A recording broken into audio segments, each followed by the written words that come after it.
Thank you for listening to the Damage Report podcast, the show covering the true threats facing our country and what you can actually do about them. You can support this free podcast by leaving us a review and giving us a 5-star rating on Apple Podcasts or wherever you happen to be listening to it. Every review helps more people discover the show at no cost to you.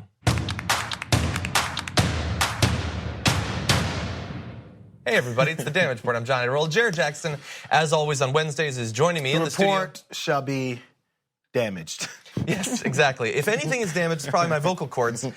We've got, as always, a very big show for you. We're going to be talking about Hurricane Florence. That is the big story, obviously, because it is bearing down on the East Coast, and things are kind of looking worse and worse every day. There are some updates on the behavior, the expected behavior of this storm, and some of the preparation to, on the one hand, get certain people out of the area, and on the other hand, leave some people behind. We'll be talking about both of those stories. Relatively early in the show, we're also gonna be talking about a new study of the lethality of different types of guns. So in mass shooting situations, semi-automatic versus non-semi-automatic weapons. We're gonna be talking about that. Very interesting information, some of which I was quite, not necessarily surprised, but glad to see because it'll help to get more people to focus on this issue.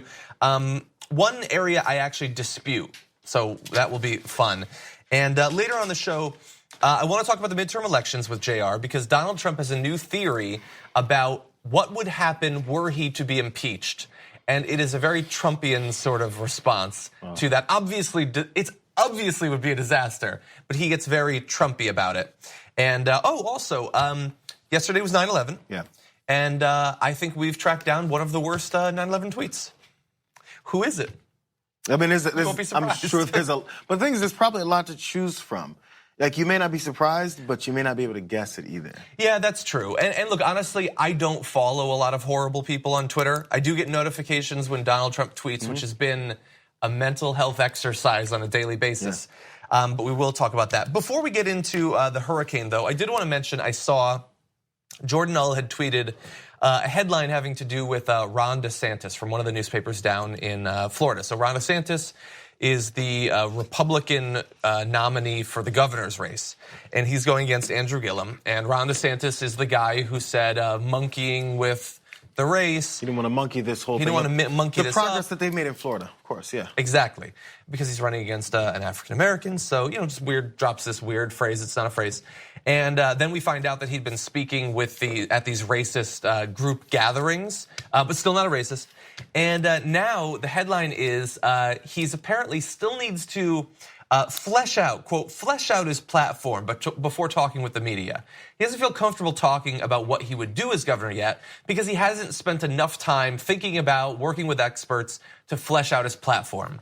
Which is amazing because he's already won the primary. He is the candidate. He's already beaten other Republican candidates. By the way, with Donald Trump's endorsement, you're seeing him there in that absolutely pathetic ad. Donald Trump endorsed him, even though the candidate himself admits there's not enough information out there to actually support him. And he's not ready to even tell you why you should support him. But he did love Donald Trump, so he got the endorsement, and Florida's Republicans flocked to him because of that. What does that tell you? Yeah, you can be completely vapid, you can have no stance, you can have no agenda, you can have no plan, but you can still win the primary because you just say, I'm all about Donald Trump, and I'm in the right part of the country that cares about nothing else. Now, also, in being in support of Donald Trump, you're also not sure what your platforms are supposed to be. I'm sure Ron DeSantis has thoughts. I'm sure he has things he wanted to get done before he got into politics. Those things don't matter anymore. Because in this world of politics, and this generally goes across the board, you have to toe the line. So even if a new Democrat comes in, I've always said this before, when a Democrat comes in and they have agendas, they have plans, they have things they want to get accomplished, then they get in there and then the system and the grind of politics comes in and they become politicians. Yeah. And I was like, what happened to that guy who wanted to do these 5 very serious things and then one of them halfway got done and they said, well, I'm now a politician, I don't know how to do that. Yeah. It's the life of the politician that changes them. In this case, Ron DeSantis probably had something he wanted to do that was probably horrific anyway. Now, in the meantime, you support a guy who has a shifting agenda, who is a self-serving person, being in the president. So if you're supporting him 100%, you don't know what policies to stand for. You don't know what you're for or what you're against because those things shift and change all the time with your president. So if you follow a guy who has nothing behind his eyes, then you can also have nothing behind your eyes. I think you're right. I think part of it is that change that happens, and part of that change is driven by now he needs to know what the donors want him to do. Yeah, because you're waiting for the orders. You're waiting for your marching orders. He's going to need a lot of money to beat Andrew Gillum, and he's not going to let his ideals stand in the way of that. Yeah, and the Republicans, they love to say, and they have long loved to say, that the Democrats, they just use identity politics. They say vote for us because of your identity. We vote for people because of their identity. What is this? It is faith that this guy, he's a white guy, he likes Trump, he said monkey with, or monkey it up, or whatever. We need to talk about a relatively new show called the Republic, or UNFTR. As a Young Turks fan, you already know that the government, the media, and corporations are constantly peddling lies that serve the interests of the rich and powerful.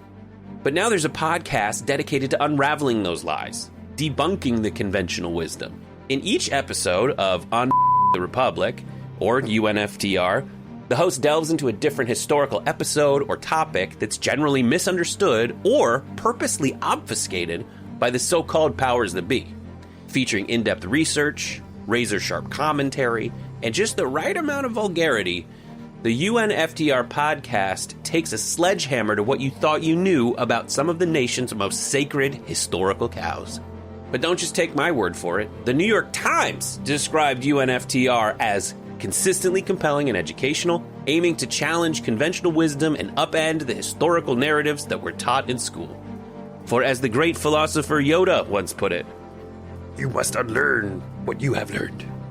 And that's true whether you're in Jedi training or you're uprooting and exposing all the propaganda and disinformation you've been fed over the course of your lifetime. So search for UNFTR in your podcast app today and get ready to get informed, angered, and entertained all at the same time.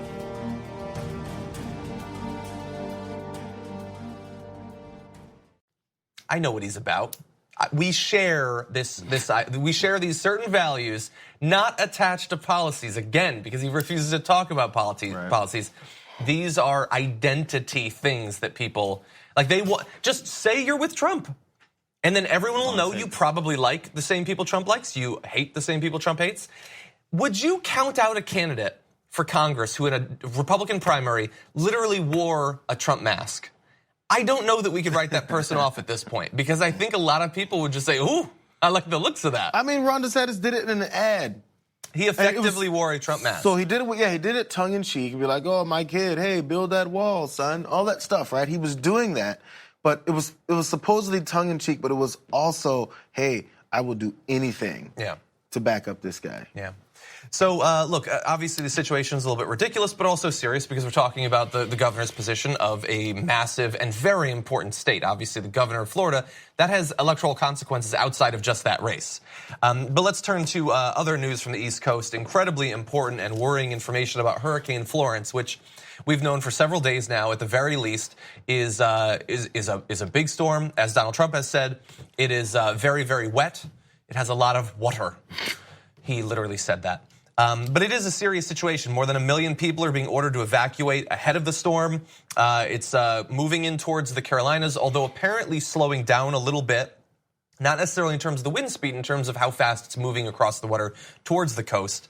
Currently, it's sustaining 130-mile-per-hour winds, making it a Category 4 storm, so extremely dangerous in terms of the impact it could have on both property and lives there. Likely to make landfall Friday or Saturday in North Carolina as a Category 3, with winds still around 120 miles per hour. Now, what I had heard this morning was that it is, as I said, slowing down, which means that it might be a little bit less damaging when it gets there, but it is expected to stay on the coastline for longer, multiplying how much damage it can do over time. Many people, as we said, are being told to evacuate. There are some people, as in all of these storms, that are choosing not to, though. And the messaging campaign has to be the same as it always is. This is not one you want to ride out. Please get out of there. Some of the highways have been converted, so all of the lanes on both sides are moving away from the coast. But again, some people stay. I've never understood it. I've never lived in one of those areas, I guess. I've never lived in those areas either, but like I grew up in St. Louis, Missouri, and there was a flood, 93. And so, but like, it wasn't like hurricane. And we're in the middle of the country, it was just like rained, and there was some problems with the overflooding of the Mississippi, right? Yeah. So there's that. But so in hurricane areas, there's people who like live this out and know how to go through it all and do it consistently. I will never understand it, but people survive it all the time. But then there's those unknown factors. They get people that do survive it and ones that are confident but then don't. And we don't know where that line goes. That's why it's always, I think, me being, the bubbled Californian, I would leave. You got to get out. You don't know what to expect and how much larger and more powerful these are getting. And by the way, we're not talking about the people who have difficulty leaving due to either advanced age or especially lack of resources to do so. Obviously, there's some people who it's extremely costly to pack up your family, to move, to stay somewhere for multiple days. Stay where, right? Stay where? Right? I guess in a hotel. It could end up costing hundreds, thousands of dollars. And if this happens frequently, I can understand how some of those people might think, I can't afford to do this. We know that a significant portion of our entire population can't deal with any sort of emergency over $400. And so if it's happening several times a year, I understand that. I'm saying some people don't want to leave. And that is unfortunate because this is the sort of storm that is probably going to take lives. And that's why we were so scared about it. Now, we are going to take our first break, though. When we come back, though, as I alluded to, there are some people who are not being allowed to leave that area, even in the areas that are under the greatest warning of need to evacuate. We're going to be talking about that and taking a look, a wider view of the current state of hurricanes and tropical storms in the area, because apparently there's more coming after this.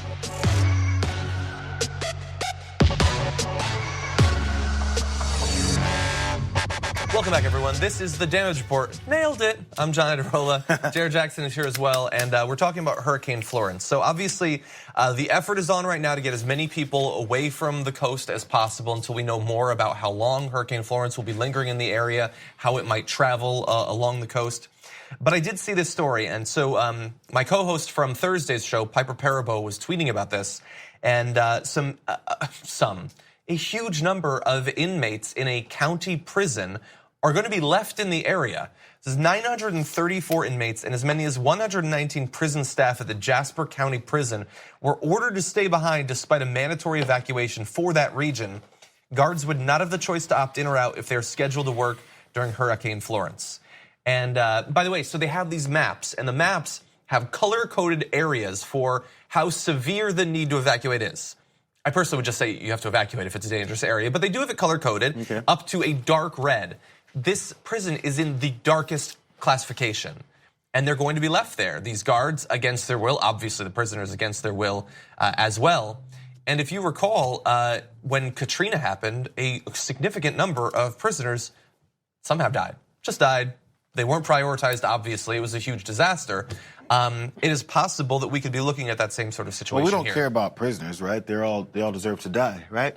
If you're That's in prison, how some people will respond. True. Shouldn't have done the crime, you deserve to die. Is that the new slogan? I saw someone tweet that to what Piper had tweeted. I totally was just trying to make it up. I was trying to make up the most disgusting thing you could say about another human being, another American, which you could venture to say, that are in prison. I'm not sure if you lose your citizenship status, your right to live status. I mean, is it just a death penalty for anything? Let's also think about the potential crimes that many people are in prison for. I mean, are we assuming that everyone's a murderer? No, they committed all sorts of property crimes. Shoot someone in the face? Could have been anything. Could be simple drug possession. Could be.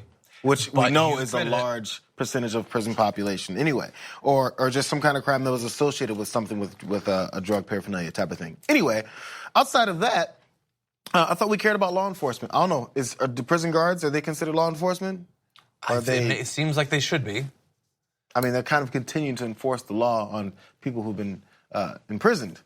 Do we not care about them either? Where are we going with this? How far does it go before we're like, whatever, anybody who touches that jail, that prison, they just deserve to die because whatever. We have to fight this continuing battle just to get people to not be absolutely awful. And I'm putting that in a ridiculous way, but yeah, prisoners are still people. They still deserve some sort of respect and right to life. It would seem like. Yeah. So look, we're talking about over 1,000 people there. Perhaps we'll find out more. Obviously, fingers crossed that nothing terrible happens there because there's nothing else they can do about it. They're going to be riding it out whether they want to or not, unless I suppose some people abandon their posts.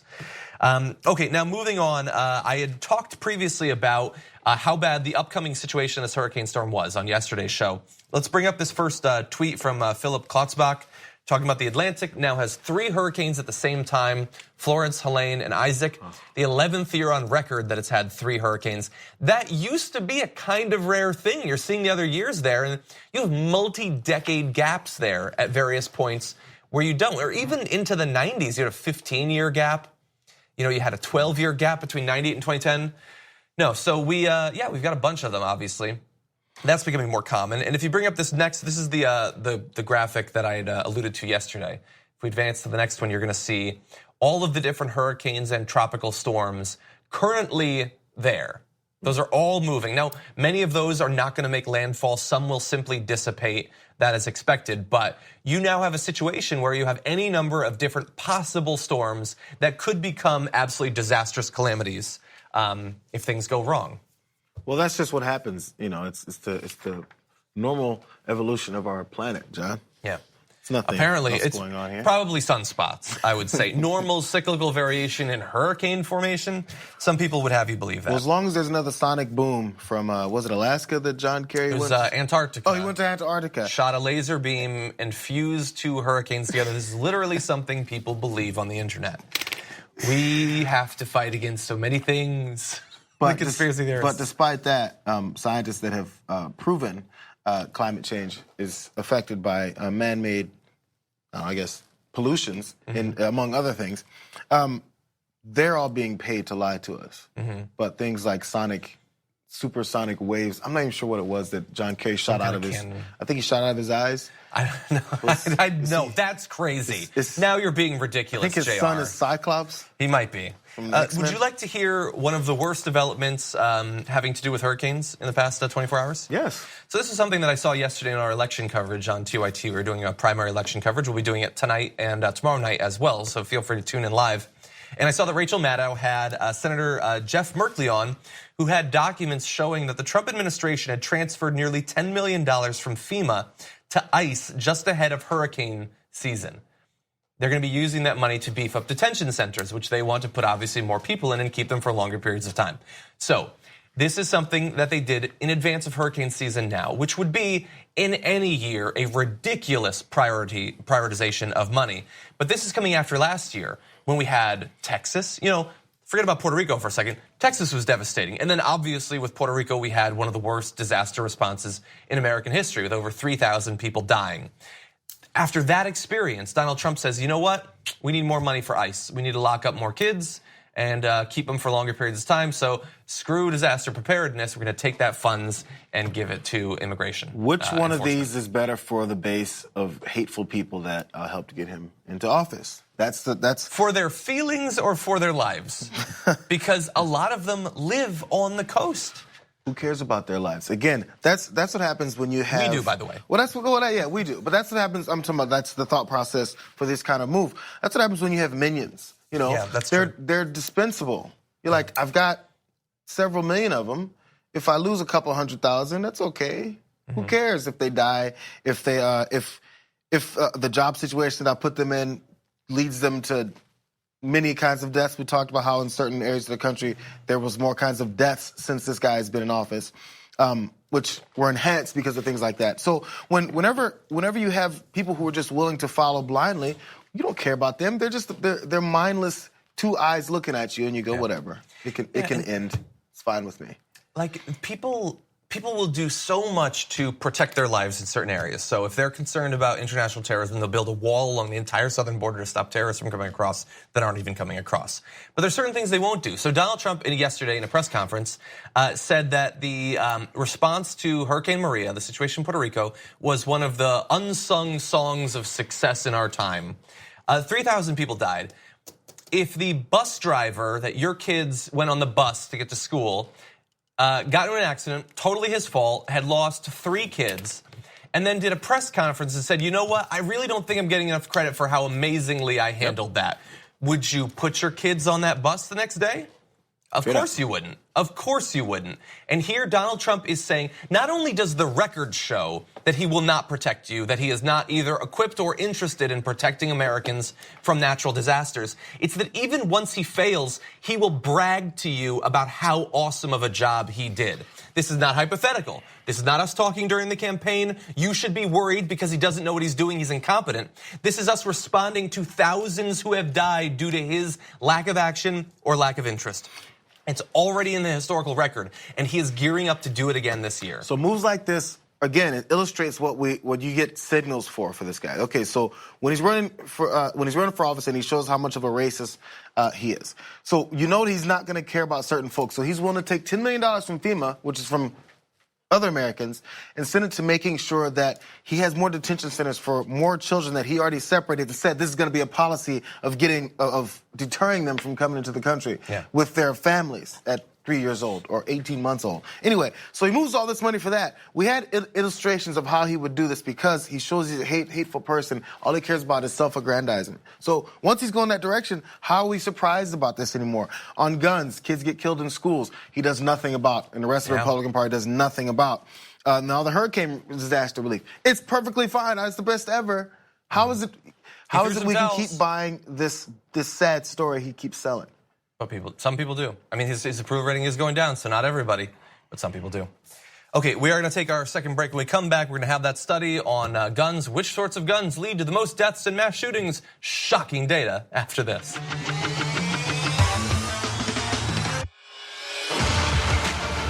Welcome back, everyone. Now let's transition to that study that I've been teasing during this episode.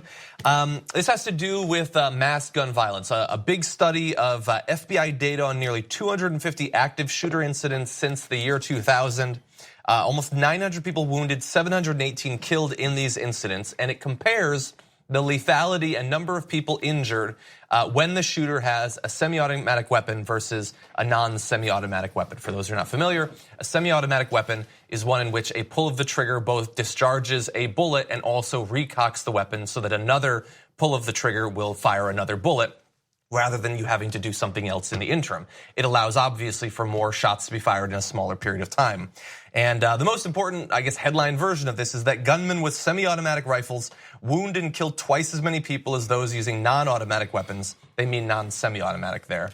Although the chances of dying, if shot, were with either type of weapon are the same. So I just want to be clear about one thing. I'm a little bit confused about their data because in that particular sentence, they say semi-automatic rifles. In other areas of the study, they say semi-automatic weapons. There are semi-automatic pistols as well. Right. So the most important takeaway is that when people have this type of gun, they're able to injure more people, obviously, because they can fire more bullets, hit more people in a smaller period of time. Yeah, so I mean, let's talk about that first. Yeah, so I mean, it's so as far as adding to that being, I guess the difference between a rifle and potentially a handgun is that the number of bullets you can get before you have to reload it. To some extent, right? yes. So generally, clip size in a rifle is going to be larger. They can have extended mags and things like that. Some handguns do as well, but it is more rare. The thing that confused me was they say that if you are shot in either case, your chance of dying is just as high. And that's where I think they might be conflating semi-automatic rifles with semi-automatic weapons. A semi-automatic rifle is going to have a larger caliber bullet than most handguns and thus do more damage. But a semi-automatic handgun is just by nature of its semi-automatic status not more damaging than a revolver or something like that. Yeah, I was wondering if it meant the damage of the bullet or potential to get shot quicker. But there's no question that if you get shot by an AR, it's going to do more damage than a Glock or something like that. They're bigger bullets. They cause fist-sized injuries. We've talked about that before on the show. Let's break down how this actually plays out in particular instances, though. The average number of people wounded in semi-automatic attacks totaled nearly 6 versus about 3 in attacks with a non-automatic weapon. Roughly 4 people were killed on average in semi-automatic attacks compared with about 2 in other attacks. So, not to put too fine a point on it, we're talking about 2 extra people on average who will be killed if that person, the gunman, has access to a semi-automatic weapon. So when we are talking about whether people should have access to certain types of guns, this is the human cost per incident that we're talking about on average. So I guess the benefit for having semi-automatic weapons is, I mean, since the uses that we taught a lot are hunting and self-defense. intruders, things like that. So if you go into your home and there's 25 to 30 intruders in, you can take out more of them. If you're hunting wild animals, ducks, maybe some deer, if there's about a pack of 30 deer, you can take down more of them because you need your semi-automatic weapon to make sure that they don't all get away. Or there's a good use for semi-automatic weapons where you can kill more people. Now, if that's not your intent when you bought it, that's fine. That's you. There's plenty of other people who that wasn't their intent when they bought it. But they developed an intent. And they eventually wanted to do something else with these weapons. And it's happened. It's not like this is a made-up scenario. It's happened over and over and over again. So your other reasoning for having these things just I don't think it outweighs what the reality is of what happens way more. So fine, you want to shoot more ducks, but I don't know if that's really the reason you have it. Yeah, again, as we always say, and you're alluding to there, when we have these debates, we have to have debates with people who have insane fantasies in their mind, and they address the real world as if their crazed fantasies of their hero complex and all that, and the situations they think are going to play out, and 7 vigilantes are going to attack their house in the dead of night. Like, that's how we have to legislate, based on that, not based on decades of insane levels of rising gun violence. That's a frustrating situation to be in. I am a person of many fantasies. I like Lord of the Rings. We don't legislate based on hobbits, but in this particular case, we do have to do that. You know what I like? John, and we just not disagree, but we're on opposite ends of this. I love fast cars. I love polluting fast cars. I love them. I want a race car. I want a car that's modified so fast that I can go 200 miles an hour, real fast. But you know what I can't do?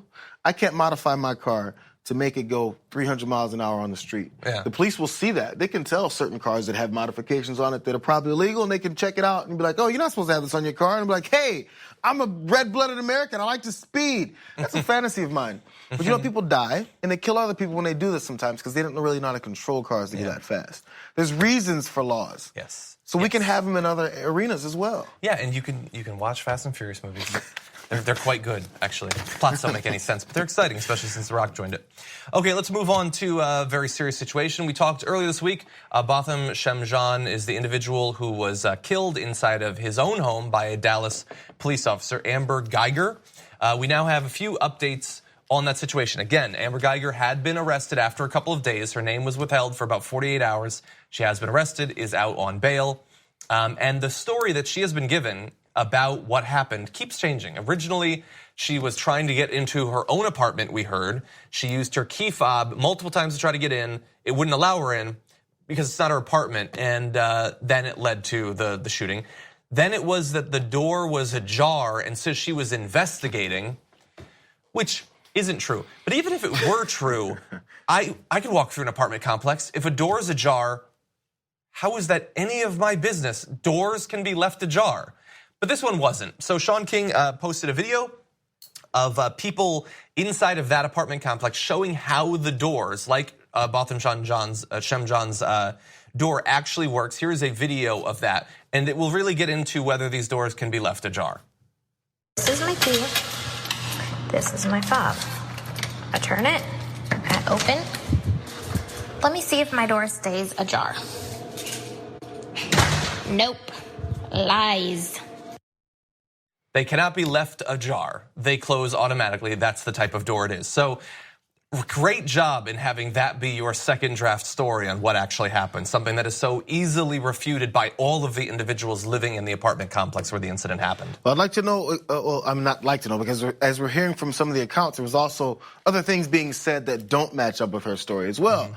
It was the banging on the door, and they heard a female voice saying, let me in, or to that effect. And then apparently the victim's last words being, why would you do this? That's they also heard. So it didn't seem much like a, hey, I don't know who this guy was, or as soon as I step in the apartment, there's something else going on. With all the holes, you can't even figure out what the reality of what really happened was. If there was some dispute previous to it, if they knew each other somehow from being neighbors, and then there was some anger based off of that, you can't figure it all out. But when someone who is the perpetrator lies consistently, then we know that something fishy is going on. Why can't we can't come to that conclusion yet? Yeah, and the need to continually change your story so much inside of just a couple of days, that should not reassure anyone about what actually happened there. But I do want to check in with NRA TV. This is a person being shot by a cop. It's always interesting to see how they're going to attempt to cover their behinds in this situation. So here is Dana Loesch. She has a very interesting theory about how this could have played out in a different hypothetical. You know, this could have been very different if Botham Jean had been, say, he was a law-abiding gun owner and he saw somebody coming into his apartment. I don't think there's any context in that the action would have been justified. I mean, if I see somebody coming into my house and I'm not expecting them and they're walking in like they own the place, I would act to defend myself. And this could have been very differently had he actually had a firearm on him. Maybe it would be a different individual. She might be the one carried out. Yeah, 100%. And I mean, that would have made almost more sense, right? Would have made more sense. I'm not sure that makes sense, though, because what Dana Loesch is saying there is if he had been a law-abiding gun owner, by the way, notice the framing there, that to have law-abiding in your name, you have to be a gun owner. He was law-abiding. He was a law-abiding citizen inside of his own home being harassed and then killed by a cop out of control. But no, you're not law-abiding unless you have some sort of firearm or cannon or mortar or something like that. So what he should have done is had a gun, and when this police officer started banging on his door, tried to force her way into there, he should have shot her dead. If that had happened, if that hypothetical had happened, if this black individual had killed this white female cop, how would Dana Loesch have greeted that news? Well, we would have found out what he did in 6th grade. How many detentions he had. What is the most threatening photo of him that has ever been taken? Yeah, absolutely. Okay, we're going to go to a quick break. We're going to come back with just a tiny little bit more on this, and then we're going to move on to other news. Charter schools, they're coming for your kids' butts after this.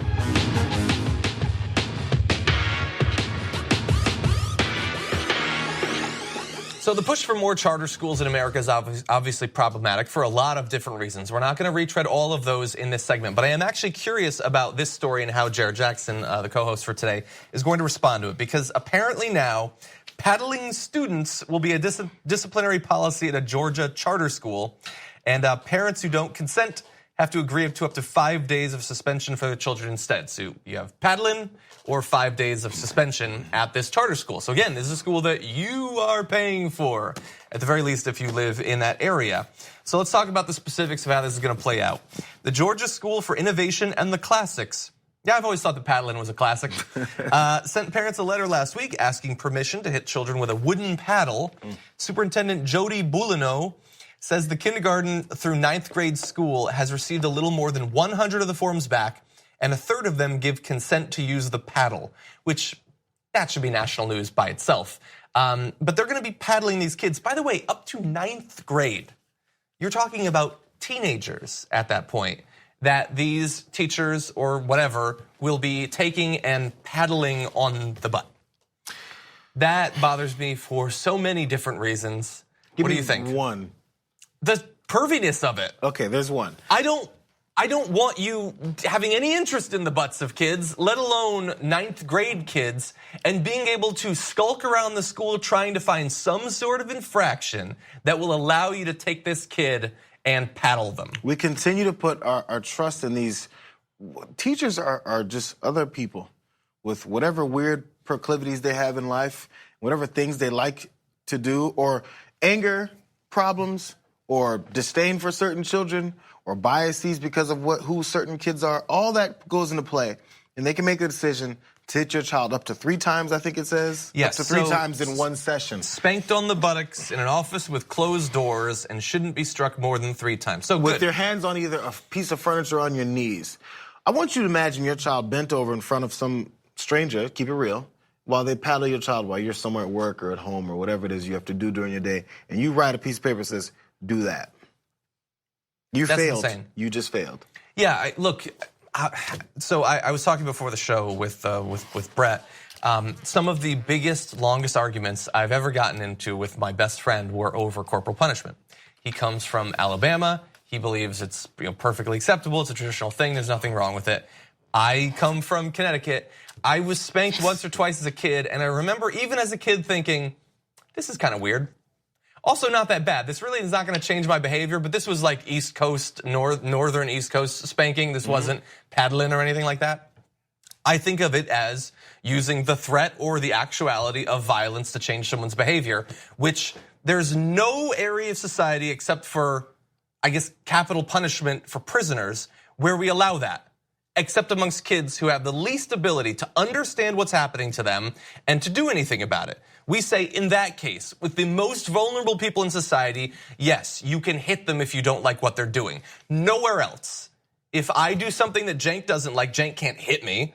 Even though I'm bigger, I could theoretically defend myself. I'm a full-grown adult. I can sort of put it in context with the rest of my life. Kids can't do that. They can be hit though. And now they can be hit in charter schools. Yeah, at what point does it not transfer over to the kid thinking, hey, the way to solve problems is to hit? Now, if that happens, then are you upset about it? Are you going, hey, I can't believe, little Billy over there keeps hitting people? Maybe because he keeps getting hit. I can't believe Billy has anger problems. Maybe because he's being hit and he doesn't know how else to let it out. Because when you get hit, you know what you want to do? You want to respond. Especially some of these kids will be paddled for the rule violation of hitting people. There's some delicious irony for them. I guess that's another one of those classics they'll be dealing with. And I understand that people disagree with this. There's a huge disagreement across our country. Many people will not like my position. Feel free. Look, I like constructive criticism. Go on iTunes, leave a 5-star rating and a review saying, I love John, I love the damage report, but I disagree with him on corporal punishment. So feel free to go do that and I will see that. Yeah. But people do disagree. But we talk constantly about whether kids should be able to indoctrinate kids into certain ideologies. This is definitely a component of an ideology, the use of violence to control behavior. And now we're saying, you know what? More schools should be doing it. I was somewhat regularly spanked growing up. The thing is that I was an angel child, so it didn't happen that much. But if I was a bad kid, it would happen all the time because that was just a normalcy in my house. But me being the perfect child that I was, it didn't happen that much. But in reality, once you have the fear of that happening, there's the next time you want to do something, you don't go, I got spanked last time. What you think is, even if you make a mistake, because what it turns into from the parental point of view is frustration, anger about what happened. If a kid accidentally drops and breaks a plate, I'm like, I can't believe you broke that plate. It's an automatic motion because that's what just happened. Yeah. So should the kid not becomes afraid of doing normal things like having wet hands and breaking a plate, butterfingers, So it causes anxiety rather than rational shifts in behavior. And then the argument you'll get from a lot of people, and I've heard this, is, hey, I got spanked, I turned out fine. Hey, you guys, I got spanked and I turned out fine. A lot of people got spanked and did not turn out fine. So that's not, you didn't turn out fine because you were spanked. You turned out fine despite being spanked. Yeah. Just saying. And any one individual could have turned out finer. Possibly. Just because you're not going on homicidal killing sprees doesn't mean you don't have some weird anxieties and things about authority that you don't understand. I got spanked and I turned out this way. So, take that. And number two, how many people turned out fine after being spanked by someone else and their parents said, hey, I'm going to give them permission? How much of a betrayal does that kid feel from his parents? Yeah. If your parents spank you, you're like, Mom. I would ask you this one question. How confident are you that every individual at this school and at future schools who will do it will be doing it for the right reasons, under the right conditions, and won't have any sort of weird motivations for what they're doing? Are you confident about that in all cases? Because if you're not, what we are saying is in 5 years, I will come back and I will do a story about some weird sexual assault situation involving kids. And we started down that path with allowing these sorts of situations to happen. Okay, how long do we have in this block? We have 1 minute? Okay, let's do this relatively fast. Yesterday was 9/11. People express, their feelings about the event in different ways. I don't know that I tweeted about it at all, but Michael and I did talk about it on the show. Here is what one extremely popular right-wing pundit chose to say on that day. Tommy Lauren tweeted, 17 years ago, Americans of all races, backgrounds, and political affiliations came together under the flag to comfort one another, hold our nation together, and fight for our values as Americans. She should have stopped there. Today, we have high-paid athletes who refuse to even stand to honor those values. Sad. So they're obviously trying to appeal to the Trump crowd. So she said, you know what? This whole 9/11 thing, not enough to talk about that. I have to attack Colin Kaepernick because I am so infuriated by this African-American social movement. That is despicable. And it would have been the easiest thing in the world to produce a tweet, just end it before that. It wouldn't be accurate. The rest of the tweet is not accurate. That is not really what America did. But at least we would be sympathetic towards what she's saying. Instead, it's used to attack Colin Kaepernick because she knows her fans will absolutely love that. That's the whole point. Or you could say, 17 years ago, it was 9/11. That's what Donald Trump did. Weird response there.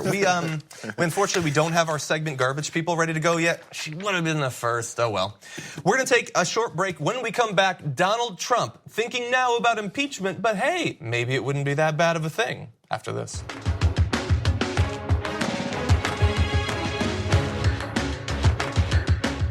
Welcome back to the show, everyone. We just spent the break watching hippo attack videos. Hippopotamuses are alien and terrifying. And we need to finally do something about them as a species. No, they're an amazing, majestic creature that is horrifying. Okay, we turn now to the midterms because I want to close out the show presenting to JR Donald Trump's theory about the midterms, the chance of impeachment, and what would happen were he to be impeached. Because Donald Trump, at the very least in his statements, wants people to believe that there is nothing bad that has ever happened to him, nothing bad that could ever happen to him. And here's an example of that. So this is coming from Axios. He has repeated to folks in the White House that if the Democrats impeach him, it would be a victory politically because it would be a complete overreach and he could exploit it and run against it in 2020. And he said specifically that he would then be able to say that they are unfairly targeting him and investigating him, which, by the way, he has been doing since day one of his presidency. I don't know why that would change. But Donald Trump saying that impeachment would only guarantee his reelection, do you think that would actually happen? And do you buy that that's what he actually thinks? I'm buying that that's what is the last thing he's reaching for because I think he forecasts some defeat in November. So he keeps with saying that, red wave. Yeah, that's the insecure. You don't think he believes it? Yeah. Not at all. Not at all. Okay. So he's worried about that outcome. I mean, right before he got elected, he was saying this is going to be a rigged election. I'm going to lose, and when I lose, it's going to be a problem. When I lose. Then he won. He's like, oh, now what do I do? Yeah. But so in response, if that happens the way that everyone's forecasting it, including him to happen, he's like, best case scenario. Okay, they're going to come and they're going to impeach me, which I don't even think they will. They're going to come and they're going to impeach me. And then the best thing I can do then is use it to run in 2020 to say they're being so unfair to me. What this actually is, it's an indictment of his supporters from his own brain. Again, he's done it 1,000 times. You guys are so stupid, my supporters, that you don't care about any policy. You don't care about anything I said I've done for you, which I haven't, or will do for you if I get reelected in 2020. It's all about you're going to be so mad because of what they did to your guy. Yeah. What kind of way is that to be a leader of a country? The supposed best country in the world. Your approach to getting reelected is, can you believe what they did to me? That's the approach? People like the Republicans like to say that was how people were attached to Barack Obama. But I've spoken with a lot of people who really like Barack Obama, even people who like him more than me. And obviously I've talked constantly about disagreements I have in terms of policy. We don't talk about Barack Obama that way. Like so divorced from any considerations of policy or even ideology. Just this familial cult leader type relationship that they have. Because you don't have to know what he's going to do or what he wants to do. It doesn't matter as long as you support him blindly. Yeah.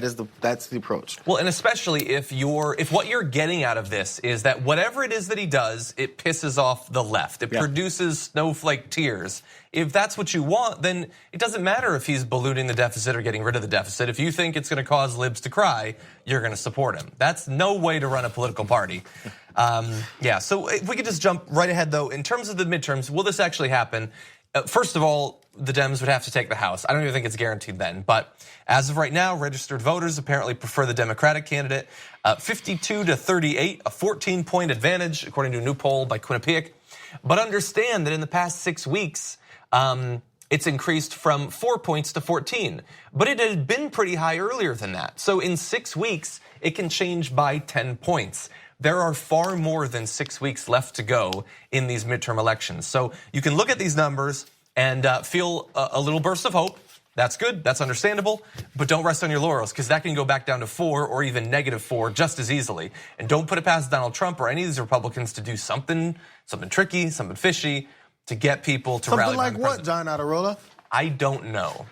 I don't know. Some sort of Ron DeSantis type ad. Beware of a conflict is all I'm going to say. Or just, like exaggerating something. We have serious international situations. Do we know that Idlib, we've got situations in Syria, situations with North Korea. God only knows what could be focused on by the president and then by the knee-jerk reaction of the media. Or also instigated by the president. Or instigated by the president as well. Internationally. Okay, anyway, I'm just gonna say it that we're way. less than 60 days away, but still that's forever.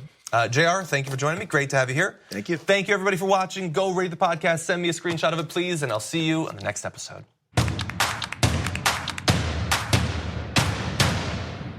Thank you for listening to the Damage Report podcast, the show covering the true threats facing our country and what you can actually do about them. You can support this free podcast by leaving us a review and giving us a 5-star rating on Apple Podcasts or wherever you happen to be listening to it. Every review helps more people discover the show at no cost to you. Thanks for listening to the full episode of The Damage Report. Support our work, listen ad-free, access members-only bonus content, and more by subscribing to Apple Podcasts at apple.co/TYT. I'm your host, John Adarola. I'll see you soon.